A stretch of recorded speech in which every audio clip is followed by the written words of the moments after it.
Hi, I'm Rowan. I am representing the Tarot and Cartomancy Association of Singapore.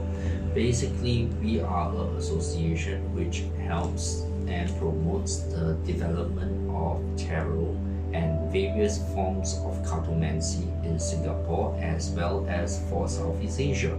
You may ask, what is Southeast Asia? Basically, Southeast Asia consists of a total of 11 countries, which includes Singapore, Malaysia, Indonesia, Thailand, Vietnam, Laos, Cambodia, Philippines, and Brunei. It also includes the currently very challenged country known as Myanmar or Burma. In addition to these 10 countries, there's another 11th country which is known as Timor-Leste or East Timor.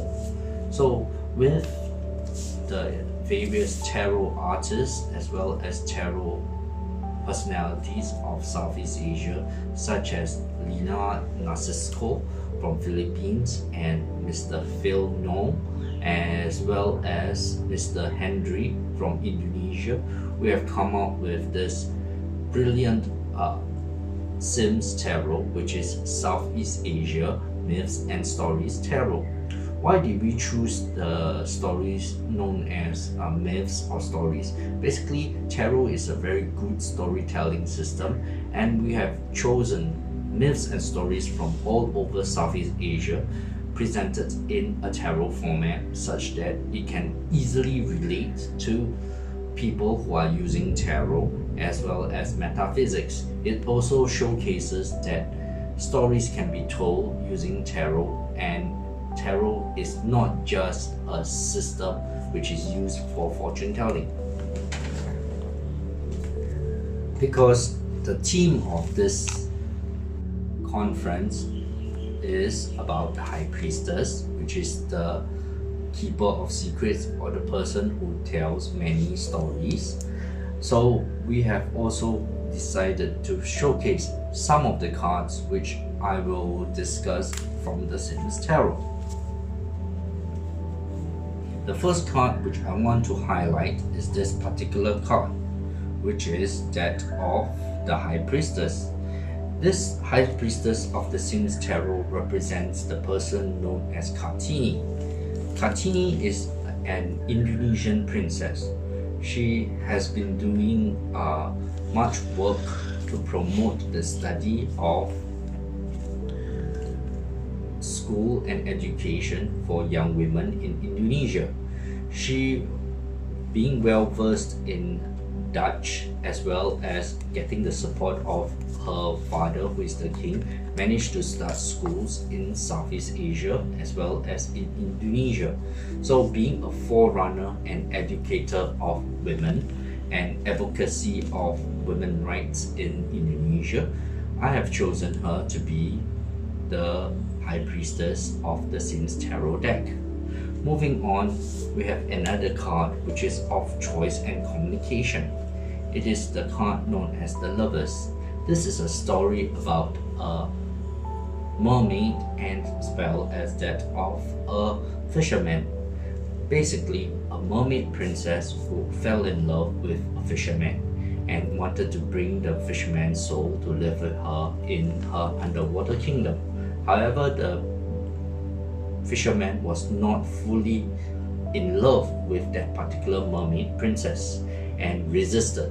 So his family engaged someone who is known as a bomo or village doctor to fight for his soul. Through the fight, the mermaid princess requested for her sisters to come and assist her. The fight went between the bomo and the mermaid princess to and fro for many days, until finally the last princess, which is the eldest mermaid princess, came out and used her skill to release the soul of the fisherman. However, the fisherman fell in love with the eldest princess, and together he made his choice to go and remain in the sea. That's why the card Lovers is that of choice, which is what we have selected for the Lover's card in the SEAMS Tarot.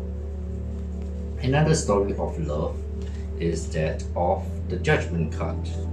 Basically, the Judgment card talks of a ghost who is very famous in Thailand. This ghost is known as Nam Nak. She and her baby were separated from her lover who went to fight for a war. But because of this war, there was a lot of famine, and she and her baby died and became ghosts because of the longing for her lover. When the lover returned, the lover did not know that Nam Nak had died with the baby, and she appeared like a regular human to her lover. However, everybody else in the village already knew that Nam Nak died and was a ghost and tried to warn the lover. And however, as the story progresses, eventually the lover found out that Nam Nak was a ghost and was scared and terrified. He ran to a monastery of monks, and there one of the greatest high monk there managed to let Nam Nak understand that you need to let go of the past and move on to the next realm in order to be beneficial to yourself as well as to your lover. And that is why we have chosen this story for the card known as Judgment. I hope this is a very interesting tale to tell everybody. Next, we have another card which talks of sacrifice and of strength. Firstly, this is represented in the Ten of Swords card. Basically, in ancient times, there was a swordfish attack on Singapore soil, and the swordfish was causing a lot of trouble. A little boy told the king, saying that you should put banana stems along the edge of the waters such that the swordfish will entangle their snouts onto the banana stems and be destroyed and easily defeated. So accordingly, the boy's plan was enacted and he saved Singapore. However, because of jealousy, the king as well as his viziers decided to assassinate the boy, and as such, this is one of the tales which I want to tell concerning the SEAMS Tarot, which I will elaborate in the next segment of this talk. One of the greatest tales which is told in Southeast Asia is known as the Malay Annals. In the Malay Annals, it consists of the stories of Malacca, Singapore, and also various parts of Southeast Asia. So one of the stories is that of redemption, which I want to highlight here. It is about admiral. His name is known as Hang Nadim. Hang Nadim is the son of Hang Jebat, who is a great champion and warrior. Hang Jebat, due to his loyalty to his friend who is Hang Tuah, decided to revolt against the king because the king Sultan at that time did something which was wrong. He blamed Hang Tuah of a false crime and wanted to kill Hang Tuah. However, Hang Tuah managed to escape, but Hang Jebat was feeling that he should not serve under a king who is wrong or falsely accusing people. Hence, he went forth and fought many people in the Sultan's court. Hang Tuah was recalled by the Sultan, and the fight between two brothers or good friends ensured for 7 days. Finally, Hang Tuah killed Hang Jebat. The Sultan then ordered Hang Tuah to kill Hang Jebat's wife and son. However, Hang Tuah felt that that order was not right.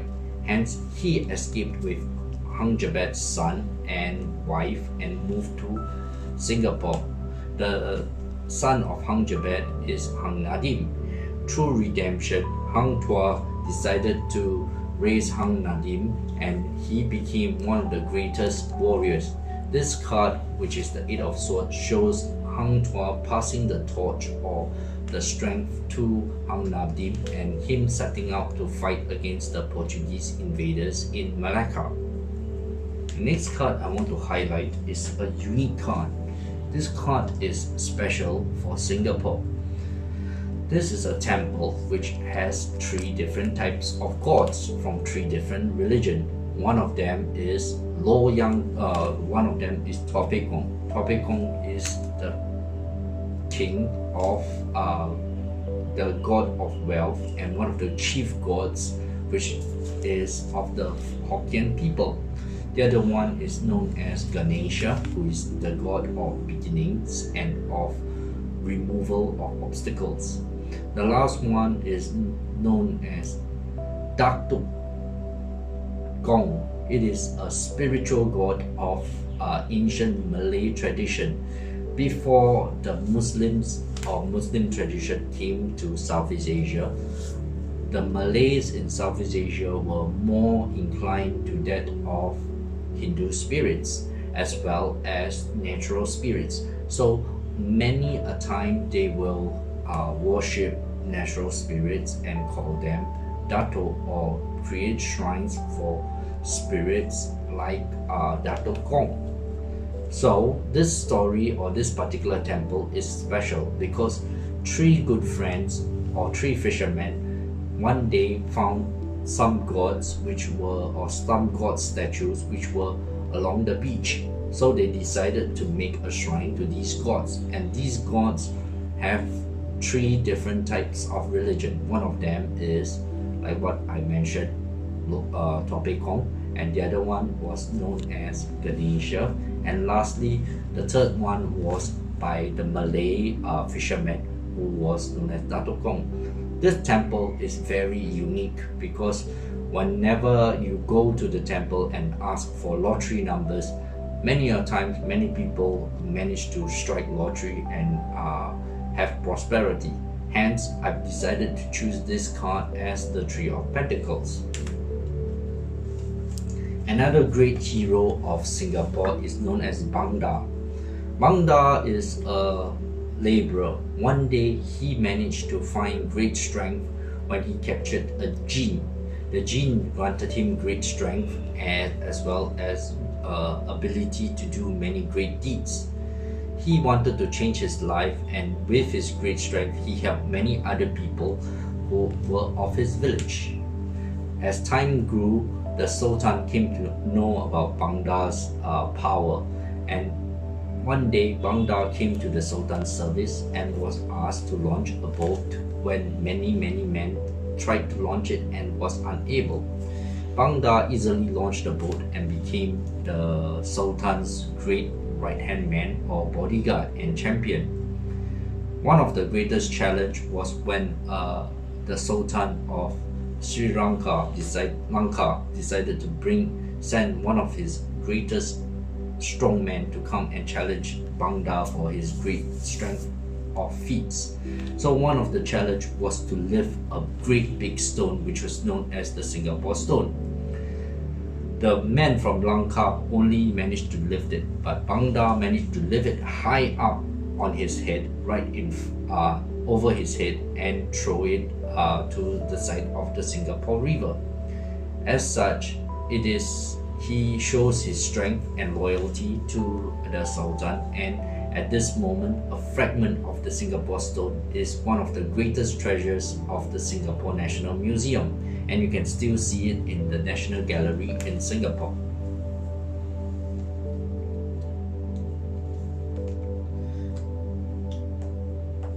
Talking about sultans and of stories, one great story is about the beginning of the Peranakan culture in Southeast Asia. There was a great admiral, his name was Cheng He. He came to Malacca and helped the Malacca Sultan defeat many of his challenges. And in the beginning stage, or the third king sultan of the Malacca Sultanate, one princess was brought from China to come and become one of the concubines of the Sultan. Her name was known as Hang Li Po. And due to this relationship, the Peranakan race was formed in Southeast Asia as well as in Malacca. A symbol of Singapore is known as the Malayan. The Malayan consists of the body of a lion, and the lower part of his body is that of a fish. It is a combination of the elements of fire and water. Here in the symbol or the story of Malayan is also deeply related to the story of Singapore. Basically, for the card Temperance, you can see that the Malayan is on top of Great Rock, which is known as Lang Yaman or Dragon Tooth Gate. It is the old name of Singapore in the historical charts of Ching Ho. So the elements of the sun as well as the wind try to sway the whims of the Malayan. However, because the Malayan is a great strong nation, it decided to be his own person. Just like Singapore, we are a nation which is strong and cannot be swayed by others. Again, back to the Malay annals and about the founding of Singapore. One of the cards is known as Strength. This is the card whereby it's drawn by myself. I have drawn it to focus more on the lion instead of Sang Nila Utama, who is the person from Balangan to see the king of Southeast Asia. So this is a card which is drawn by me, or the card of Strength. Now moving forward, we have 4 cards which represents the 4 different elements of feng shui. First, we have the Ace of Pentacles, which represents the black tortoise. Secondly, we have the Azure Dragon, which is that of the cups. Then we have the Vermilion Bird, which is that of the wands, as well as the White Tiger, which represents that of the swords. With these 4 elements, I want to link that of feng shui together with that of tarot, and we will go to the next segment of this. Hi, for the second half of the presentation, I will talk about the second edition of the SEAMS Tarot. In the second edition of the SEAMS Tarot, we have combined that of the I Ching or Bagua Oracle into the secondary portion of the SEAMS Tarot. What is I Ching? Basically, I Ching is a great cultural book which consists of all the ideas through the ages of the Chinese history. So, I Ching has 3 different authors. The first author is known as Fu Xi. Basically, Fu Xi is a great king in ancient China. He was the one who developed what we know as the principle of Bagua, Liang Yi, as well as that of the divine principles. The first divine principle is known as the source, which is known as Tai Chi. From Tai Chi, Fu Xi says that there are 2 opposites. One is yin and one is yang. From these 2 opposites, you came to have 4 different directions or 4 different forms, which is the 4 cardinal points of feng shui, which is north, south, east, west. And from these 4 different points, you get 8 directions, which is the Bagua. So initially, Fu Xi came out with the Bagua and had something known as the Xiantian Bagua. Moving from the Xiantian Bagua through the ages, maybe till the Warring States period, there comes the second author.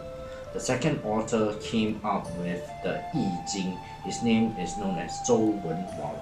So Zhou Wenwang also came up with the divination method, which currently is still being used, of the I Ching using yarrow sticks. From his divination method and his story of the I Ching, we have the third author, who is known as Confucius. Confucius put in his own elements or understanding of the I Ching to form the 10 different wings or commentary of the original I Ching. So how do you use I Ching? One of the methods is to use the yarrow stick method to do the I Ching divination. However, I will not demonstrate the yarrow sticks method.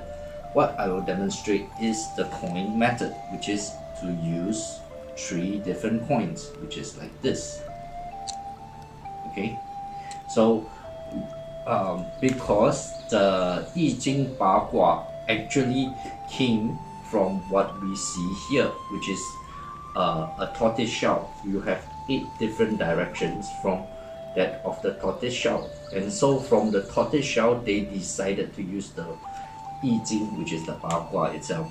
Hence, the tortoise shell became a symbol to use divination as.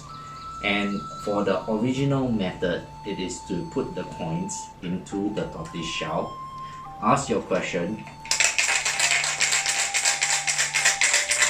and you shake, and then you get the 3 coins, which is down like that. Total, you need to do 3 to 6 times in order to form a divination method, which is known as the Liu Yao Gua method. And through this divination and change method of the I Ching Bagua, then you can get many different answers from the lines of I Ching and fortune telling. Now, to simplify matters, a lot of the tarot or the oracle card people in metaphysics, they have came out with the combination of the trigrams and the hexagram to form what we know as I Ching cards. In my case, I have instead decided to come up with 3 different oracle decks.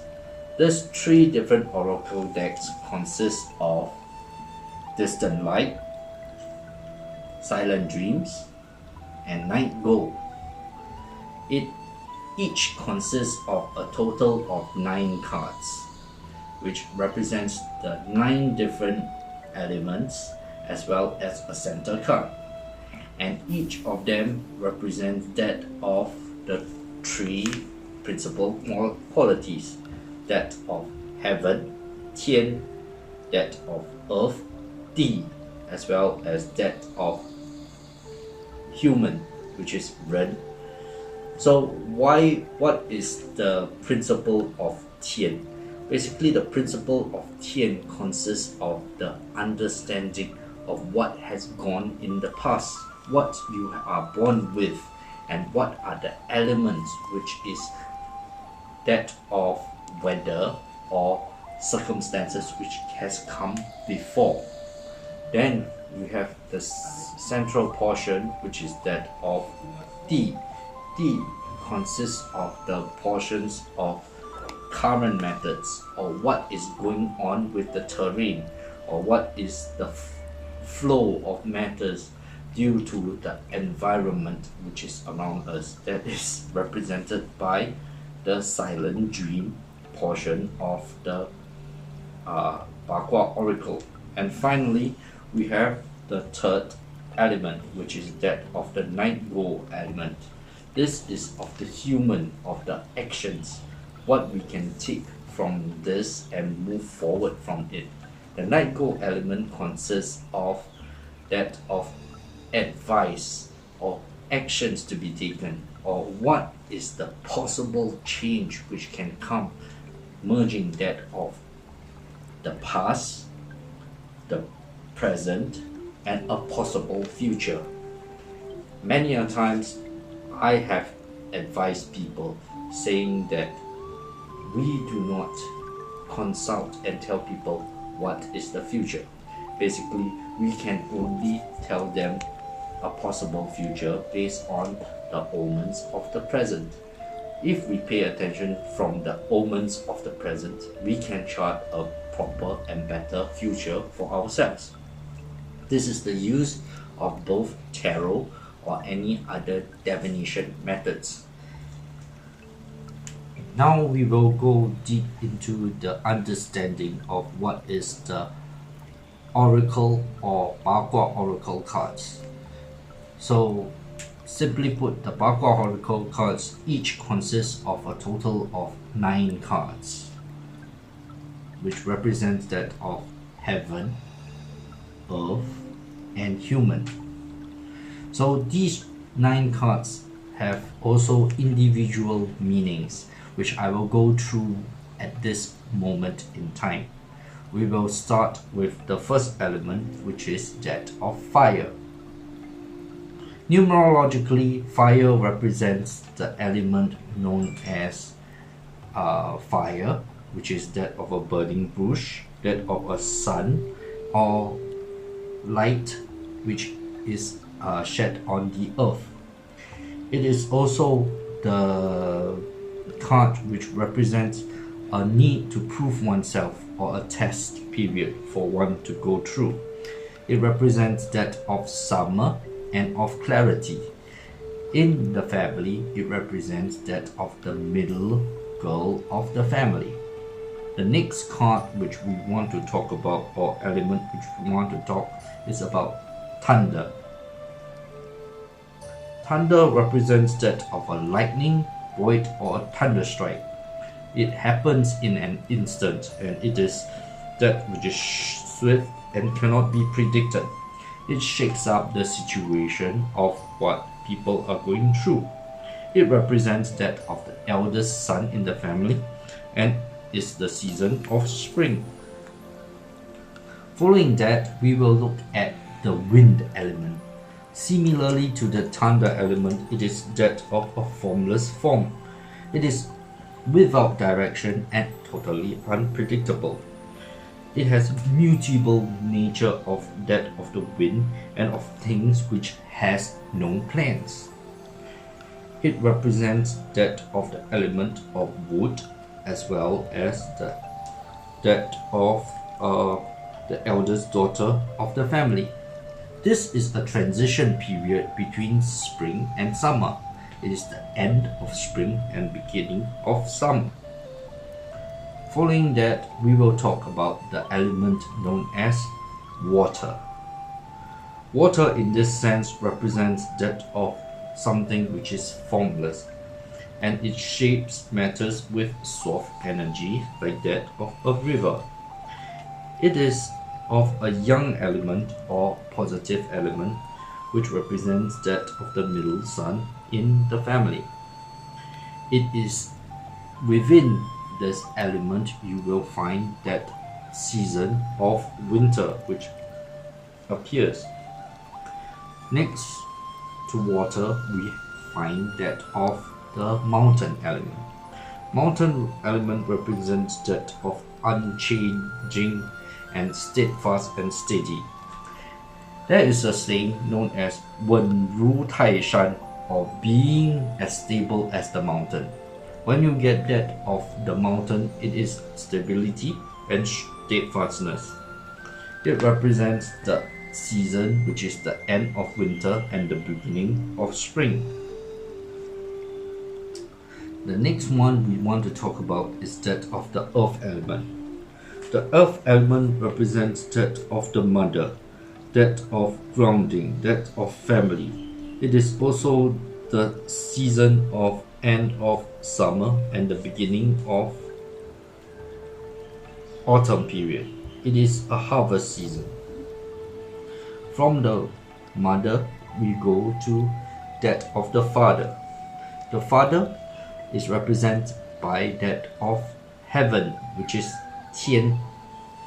Tian is the element of unbroken sky, a clear day without any blemishes. It is no limits and infinite increase in masculine energy. The Tian element also represents that of the end of autumn and the beginning of winter. Lastly, we come to the last element, which is known as marsh. Marsh represents that of joy, It is also the hidden mystery of a woman. In Chinese, there is a saying known as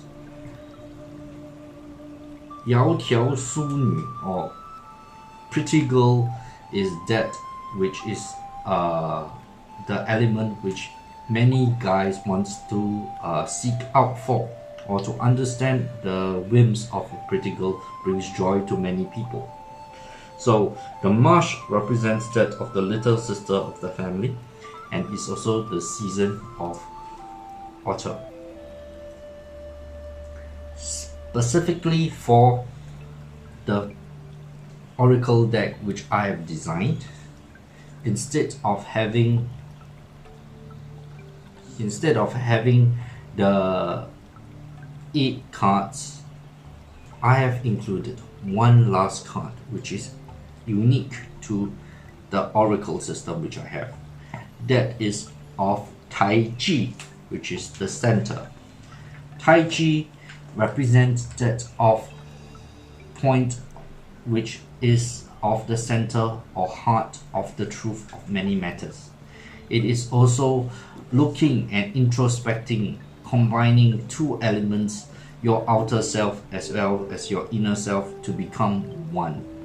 This central portion represents that of finding where is the balance, or where is the heart of the matter to any question. If you get this card, it represents that you need to pay more attention to yourself and to see what is the root cause, or what is going on in the matters around you. So with that, I conclude my presentation of the SEAMS Tarot as well as the Bagua Oracle. Thank you for your time.